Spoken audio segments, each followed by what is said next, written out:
estate. There's one called 10x is easier than 2x, which really helps you filter out the noise and do what matters that gets you excited and doesn't feel like work. Because I think one of the things that I really appreciate about real estate, it gives you flexibility to work as hard as you want, or you can take a week or two off to go and take a vacation with your family or just be present with your kiddos. Yeah. And that's one of the things that I appreciate so much. Welcome, Real Estate Hustlers podcast. I'm your host, Josh Appleman. Today we are joined with Greg Smith. Greg is a Charlotte native, husband and father of two, enjoys bad golf and great deals. Former banker turned full-time broker and investor across SFR, multifamily, and storage. Greg, we appreciate you coming on the podcast today. If you could let the listeners know a little bit more about yourself. Absolutely. Thank you for having me on, Josh.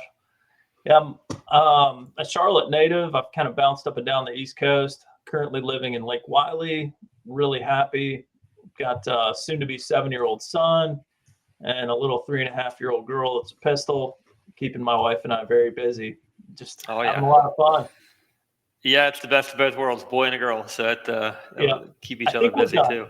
I think we're done it too. Yeah, it's a good mix too. So tell us about real estate, how you got started, when you started, how you found your first deal, so on. Sure. And so I started my career back in 2008 at a regional lender and had some experience with dealing with some folks that were in the SFR investment space, maybe some small apartment kind of stuff. So that's kind of where I got my experience. But dumbfoundedly, I house hacked a 3-bedroom townhome, and I didn't even know what the term meant. But in Lumberton, there's not really any sexy places to live, being in the armpit of the state. So one of my buddies moved down there, and I was like, shoot, you need a place to live? Being in my early 20s, he just moved in with me, and charged him $500 and all included. Then another guy moved down, and he came in, and to accommodate my buddy having to share his bathroom, I was like, all right, I'll cut your rent to $450. So $900 all in, covering the mortgage for 2 years is pretty sweet. Yeah, paying down debt, covering the mortgage, and gives you a place to stay. So that works out. So that was the first taste. And then what you're still working as a banker, of course. So at what point, or I guess you tell us the story. Yeah. So I ended up getting transferred back to Charlotte in 2011, and I bought a condo in downtown Charlotte, and I put 20% down because I thought that was the right thing to do. It's what you should do in real estate. And I ended up getting a home equity line of credit on it for like $30,000. And I've always, had kind of a excitement in my belly for real estate. So I ended up investing in a land partnership where in theory it sounds great, but it was kind of dumb in hindsight because nobody wants to lend on land and it's extremely illiquid. So I was fortunate to get out in like 2 or 3 years. It made like 10%, nothing sexy. So then the DNC came to Charlotte, Democratic National Convention, and there was an opportunity to rent my place out for a week for like $5,000. So I did that. And one of my good friends and mentors in Charlotte kind of pushed me. He was like, look, you need to buy a condo, like get into the real estate space. So I bought a condo from him and held on to it for like 12 months. Nothing crazy, but it made like 10, 15 grand. And then ended up buying a duplex from him, maybe 5 minutes down the road from where we lived. So kind of scaling up.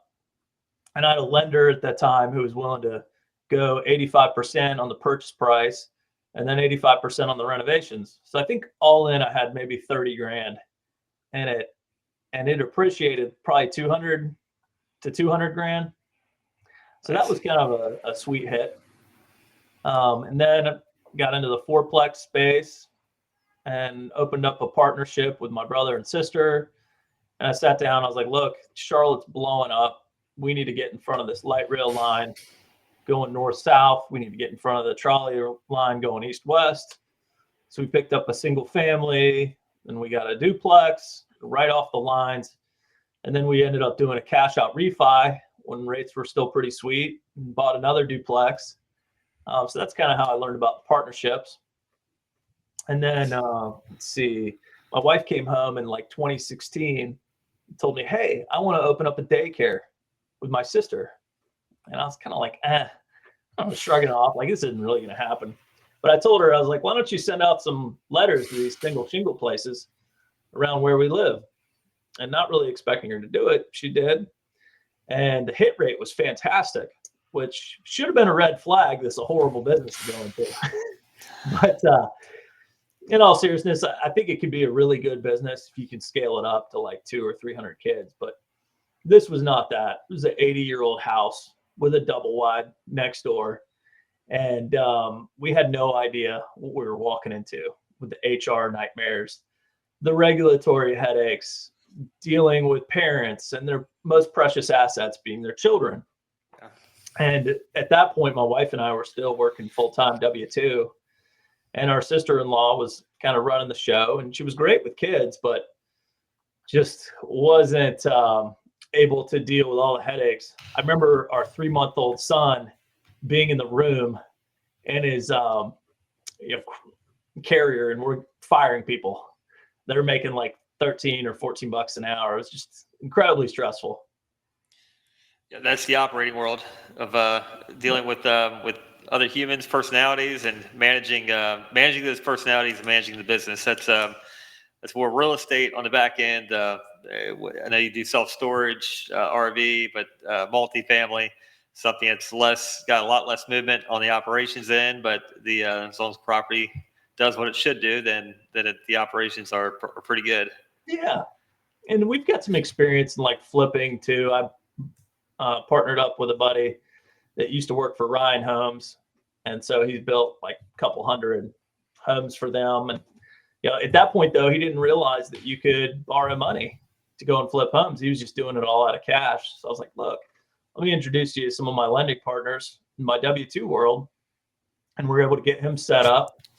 And then on top of that, I did some loans out of self-directed IRAs to help him flip another couple houses. So that's another little piece that I got. But they're really quick-term hits, short-term hits, where you get punished on the tax return unless you're a real estate professional and can kind of offset that stuff. You're paying short-term capital gains.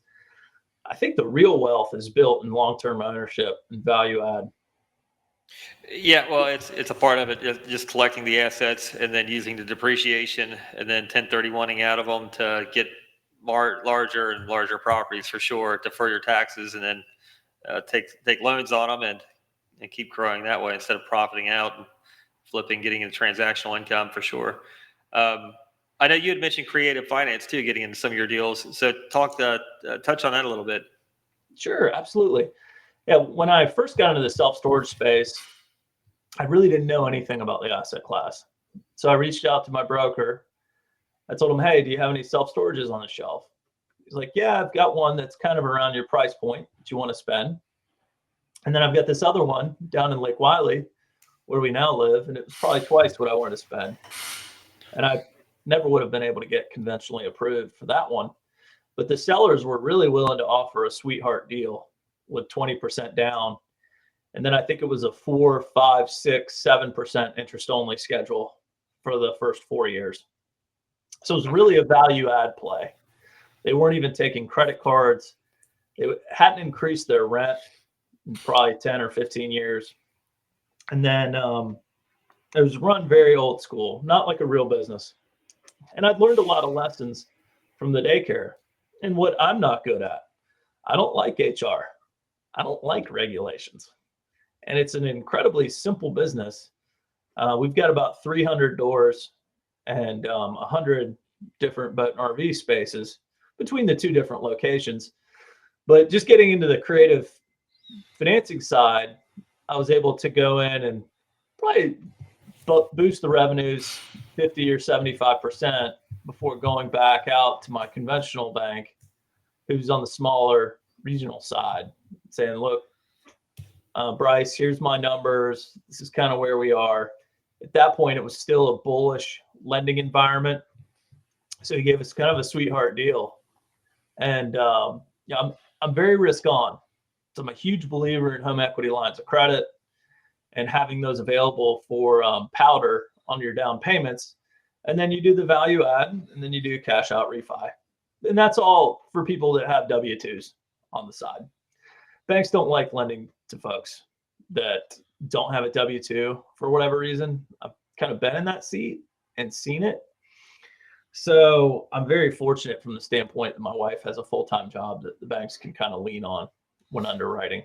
Well, I think that until you get to a certain point in your real estate game, then you get introduced to different banks, and they look at your balance sheet, they look at your assets, they see your global cash flows, and they absolutely love lending on your assets, on your real estate, on your organization, especially if it's predictable revenue, such as rental income. And self-storage, that's got low overhead, and the margins are a little better because your operations are so much lower too. You don't have your toilets, your termites, and your tenants. You got person renting a space. 300 doors. So you mentioned 300 doors. Is that multifamily doors? Is that a mixture of duplexes, quads? What do we got? That's just conventional roll-up doors at our Okay. 2 storage locations. And between the two of them, we've probably got 100 parking spaces. And then there's actually a 3,800 square foot warehouse that's currently be renting for dry storage. And so when you bought it, what was the revenue? And then what did you take it to? When we bought it, it was about 15 grand to 16 grand in revenues. And it's a very seasonal business.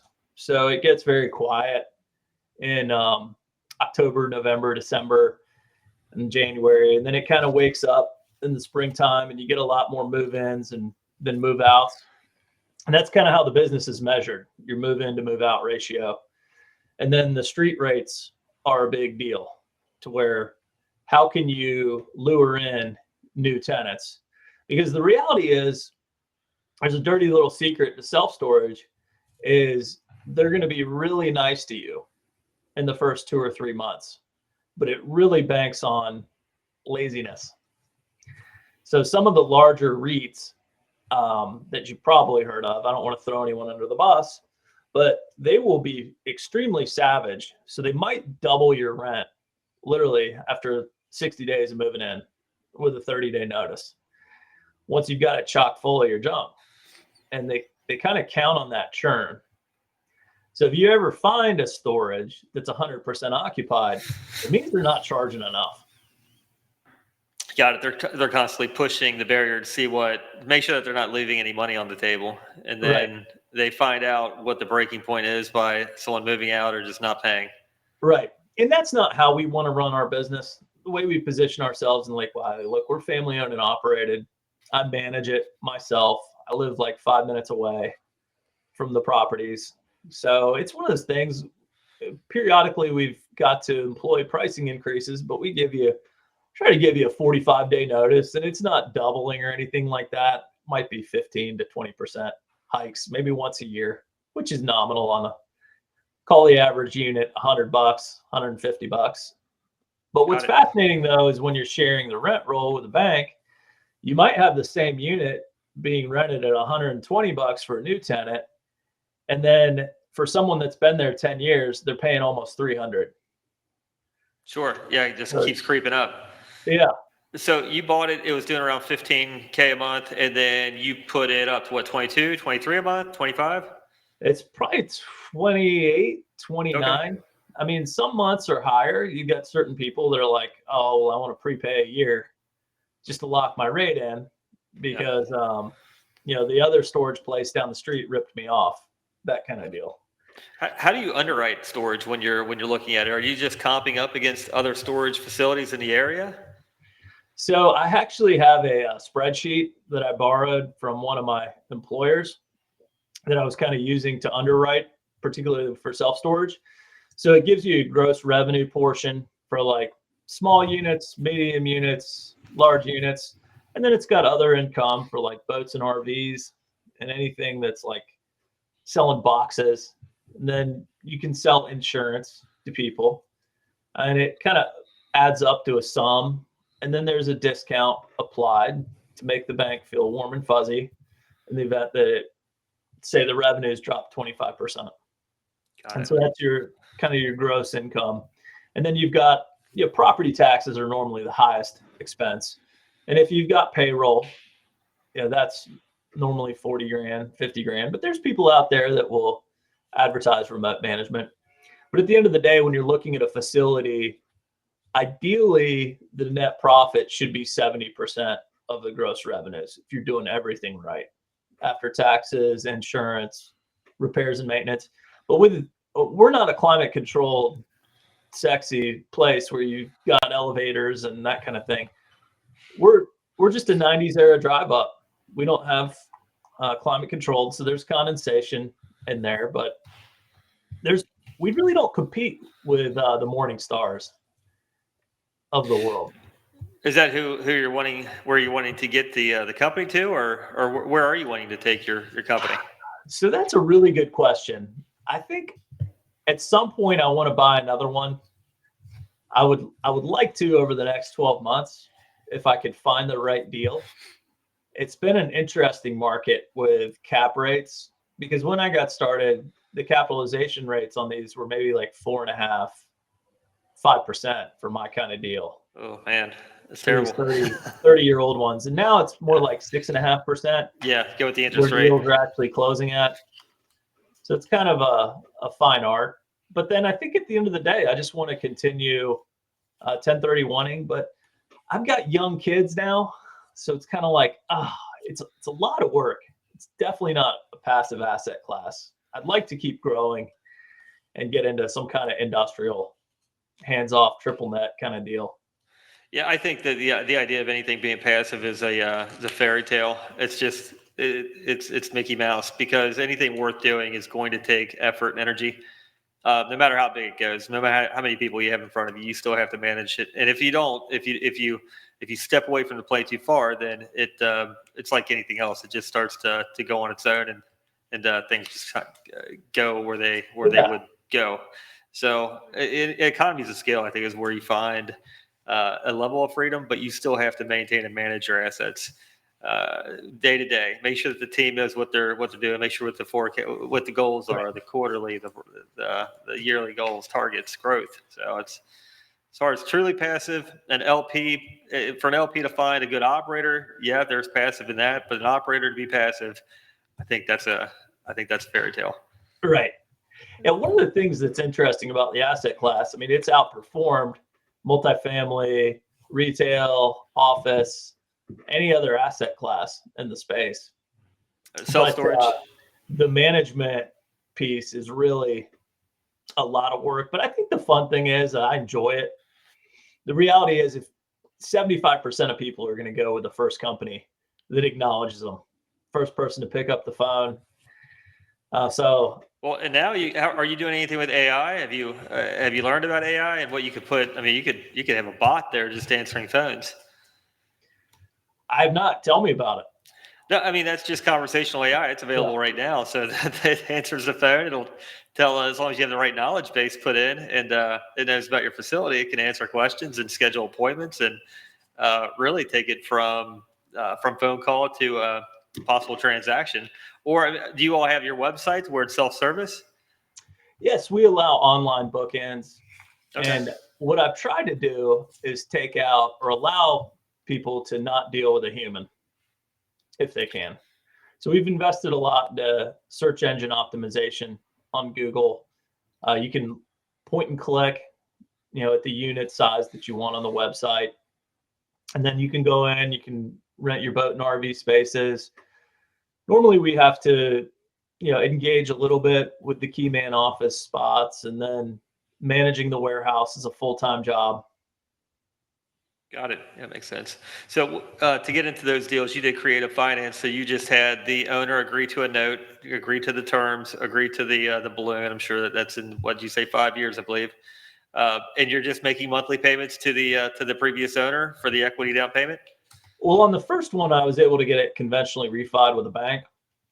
On the second one, I was actually introduced by the owners of the original. And they're like, oh, we've got some buddies that have owned this place for 30 years. That one was much more worn down. They hadn't invested a penny in it, probably 20 years. So no lights, no cameras, I mean, I think the top parking lot was dirt, but they had all these interesting sources of revenue. There's a restaurant across the street that rents their parking lot. They've got this warehouse, which was really interesting. And there was a gymnastics studio in there at the time. And then there was a company that rents out RVs in the front of the warehouse. And then downstairs, you had 100 non-conventional spaces, and there were about 30 RV spots. So it doesn't really fit the profile of a self-storage. It's more mixed. There's probably 40% revenue coming from the commercial side. Got it. But that one was, it took a long time. We had to evict a lot of people. It was very unloved. I brought on a self-storage consultant, Kevin Liebrick, with My Storage Ops. Really helped us turn that one around. I couldn't have done it without him. And now you've got firsthand experience to where now you can teach someone else how to do it based on what you've done. Right. Yeah, right. That's usually what it just takes action. Learn, apply, adjust, learn, apply, adjust, take action though first. For listeners that are in W-2 right now wondering how can they get into self-storage, how can they get into real estate investing, what would be some things that you wish you knew then, what you now know? I think that what I would do if I had to rewind would be to immediately find really good mentors in that space and network with as many brokers as possible. Listen to great podcasts like AJ Osborne has Self-Storage Income. He's written a lot of good books like Self-Storage 2.0 for a post-COVID world. Bigger Pockets is a great resource, but more than anything, I would just keep a notepad in your car and kind of take the long way when you're going to work and look at these older unloved storages and try to research it online. And if they don't have a website, it's probably a good thing. Run by a mom and pop. Whereas if you see something that looks classy, they probably want a little bit too much money for it if you're a first-time buyer. Yep, the value add is always buying the distressed asset, whether it's a distressed business, distressed property, or both, and then taking that broken or distressed property or business and fixing it, making it run right, grease up the lube, and make it into someone else. The great thing is with those types of deals, normally banks won't finance it. So you're able to kind of negotiate, well, we could give you a conventional opportunity. It's probably half what you want though, because with my underwriting spreadsheet, it'll only allow probably half of what you're looking for. Or option B, we've got this alternative method that we can go through if you're willing to carry a note for a little while. And we can give you a little bit more money closer to what number you've got in your head. So it's a really wild thing, the seller financing piece, because you almost have to take off your rational cap and put yourself in the seller's shoes. Well, and it could be kind of a step down earnout too, to where they're not getting taxed as high on the front end, and then over the course of 5 years, it's a lower tax bracket. Right. So it spreads out the gains. But yeah, no, it's definitely a good way to scale. It's a good way to make sure that you stay liquid instead of illiquid, because real estate sucks the juice out. And I mean, it's a slow rolling machine. So you bring it back in, you redeploy it. So. Right. Yeah, it's interesting. I mean, the income hits are lumpy, and having the W-2 really helps. I mean, I didn't like my job much the last 2 or 3 years. In fact, it wasn't making me happy. So when I went from the regional bank to the big bank, I still had the fire in the belly. And then when I cycled down, I was like, oh, it's just not getting me out of bed anymore. But the income is so sweet from the W-2. It's predictable. You know when your paychecks are coming in. But as long as you can buy a property every year, buy a duplex every year, and just scale up to where you're ready for a commercial investment. Or take your W-2 to an operator, a company that's doing real estate, get in the mix, learn the game, and get yourself closer. A lot of W-2 people can become ultra wealthy too, just being around the right table. Around the right operator. Real estate can definitely help grow other people's wealth around the organization too. So it doesn't have to just be a single member entity in order to get there. You can definitely have a team effort and grow something big. It's fun to enjoy those wins together too along the way. Absolutely. Yeah. One of the things I've realized over the last couple of years, like there is a value to your time. Oh, for sure. Yeah. And it makes sense to go out there and just kind of learn what needs to be done. But eventually you realize your time is more valuable, especially when you have children. And it takes away, you might be out there mowing the lawn when you could be out finding new deals. That's 100% for sure. Is there anything that you would recommend a newbie wanting to get into the industry on books, possible books to read? Or I know you mentioned some podcasts, just different ways of getting in. Yeah, there's a great book by AJ Osborne called Self-Storage 2.0. Dig around on Bigger Pockets. They've got interesting silos for every asset class you would want, including the storage space. Some good books that are non-real estate. There's one called 10X is easier than 2X, which really helps you filter out the noise and do what matters that gets you excited and doesn't feel like work.